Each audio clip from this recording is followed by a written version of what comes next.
E essa primeira rodada, então, da Copa do Brasil começou com Sampaio Corrêa e Desportiva. Jogo na terça-feira e nos pênaltis passou o Desportivo. Sampaio Corrêa do Rio de Janeiro foi eliminado em casa nos pênaltis pelo Desportiva. O Porto Esporte Clube eliminou o Serra Branca, vitória de 2-1 para a equipe do Porto. O Maguari venceu por 1-0 o Clube Laguna. Maguari é nome de suco, né? O Baré foi eliminado pelo Madureira do Rio de Janeiro, que vai enfrentar o Flamengo na semifinal do Campeonato Carioca. O Primavera de São Paulo eliminou o Araguaiana, 3-0. Primavera de Indaiatuba. O Tirol ganhou nos pênaltis do time do América de Propriá. América de Propriá eliminado nos pênaltis pelo Tirol. O Betim passou pelo Piauí, 1-0. Santa Catarina venceu o Iapé por 2-0. Gama ganhou do Monte Roraima por 2-0. Ivinhema eliminou o Independente. Independente é da Argentina, né? E tem o Independente Del Valle também do Equador.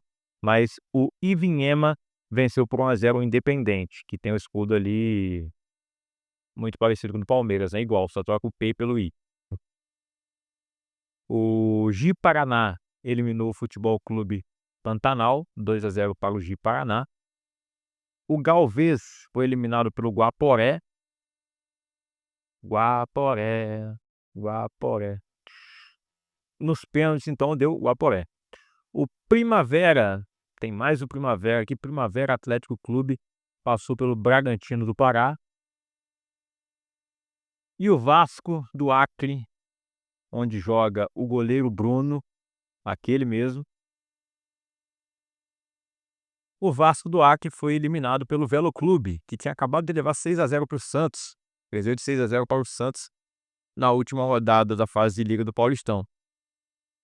E o Velo Clube conseguiu a classificação nos pênaltis. Detalhe aí, o goleiro Bruno defendeu 2 pênaltis, converteu a sua batida, né? Na época do Flamengo ele batia pênaltis, batia falta. Dizem que ele tinha ali o potencial para ser algo parecido com o que o Rogério Ceni foi, mas enfim, ele jogou a carreira no lixo, né, fazendo o que fez. Cumpriu a pena, a gente sabe como é que funciona o sistema judiciário e penitenciário brasileiro, né? Ou seja, ele é livre hoje, e se ele é livre, ele pode trabalhar. Foi regularizado na CBF, está jogando aí no Vasco do Acre. Eu acho que ele não esperava que a participação do Vasco do Acre fosse durar tão pouco na Copa do Brasil. Eu estava realmente ansioso para ver um confronto entre Vasco do Acre e Vasco da Gama, que é o meu time, né? Queria ver o Vasco da Gama enfiar uma goleada nesse time e ver o Bruno levar muito gol. Infelizmente eles já ficaram por aqui, ou felizmente, né? Eu não sei, depende do seu ponto de vista. Eh, o que mais A coisa mais bizarra que aconteceu nesse jogo não é o Bruno tá jogando, nem é isso, porque como eu disse, ele foi lá, cumpriu a pena, né, é a justiça brasileira, o jeito que ela funciona, e aí é aquilo. Vocês são a favor da pena de morte ou não? Né? Eu sou a favor da pena de morte, mas se não existe pena de morte, teoricamente o cara tem que se ressocializar, né? Se readequar na sociedade. Aí tem as pessoas que dizem que no futebol ele não pode estar, porque o futebol é uma coisa que, cara, ele poderia não estar no futebol, mas ele poderia aparecer numa série do Prime Video como a Suzane von Richthofen e a Elis Matsunaga. Qual a diferença?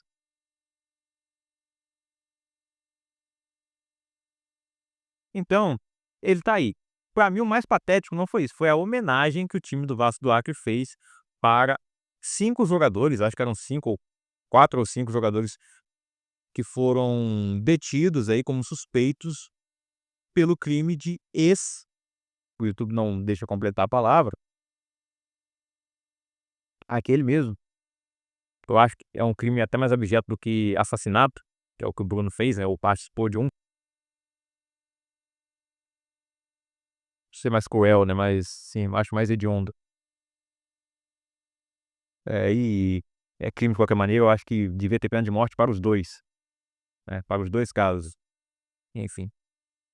E eles foram homenageados, ainda não foi comprovado, né, eles são suspeitos em teoria, né, supostamente eles cometeram esse crime.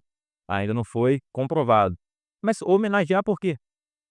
Tipo assim, com a camisa de como se eles tivessem, sei lá, sofrido um acidente, morrido ou ficaram impossibilitados de jogar porque por algum motivo digno, né, de homenagem. Não é um motivo digno de homenagem.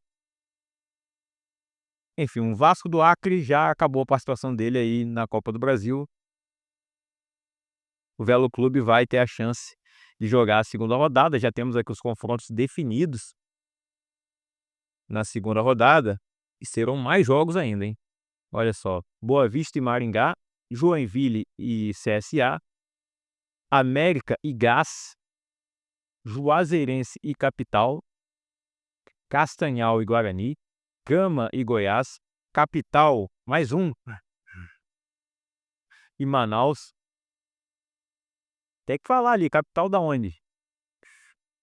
Capital inicial, Capital e Manaus, Novo Horizontino e Nacional, Madureira e ABC, Londrina e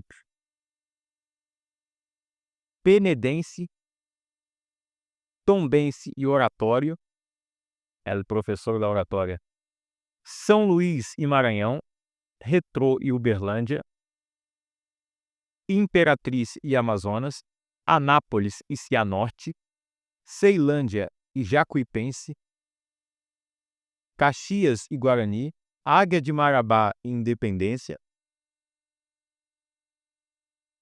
Misto com X e Botafogo da Paraíba, onde joga o nosso querido Nenê. Marcou gol nessa semana aí pelo campeonato lá da Paraíba. Joga lá também o Henrique Dourado, ceifador. Botafogo da Paraíba, que tá na Série C. O Operário, mais um Operário também, enfrenta o Porto Velho. Portuguesa de São Paulo enfrenta o Altos, do Piauí. Figueirense enfrenta o Azuris, ou Azures. O Nova Iguaçu pega o Lagarto. O Tunaluso, enfrenta o Tocantinópolis. O Avaí vai enfrentar o Porto Vitória. O Rio Branco pega o Atlético de Minas. O Manauara vai enfrentar o Itabaiana. O Trem pega o Fluminense. Qual deles? Tem que dizer qual é o Fluminense do Piauí. O Trem é do Amapá. A Portuguesa do Rio de Janeiro enfrenta o Maracanã do Ceará. O Desportiva enfrenta o Sport Recife. E o Santa Cruz vai enfrentar o Souza, que no ano passado eliminou... Ano passado não, ano retrasado eliminou o Cruzeiro da Copa do Brasil. O Cruzeiro que segue sendo o maior campeão da Copa do Brasil com 6 títulos. Mas, assim como os demais times grandes e campeões da Copa do Brasil, só vão estrear na terceira fase.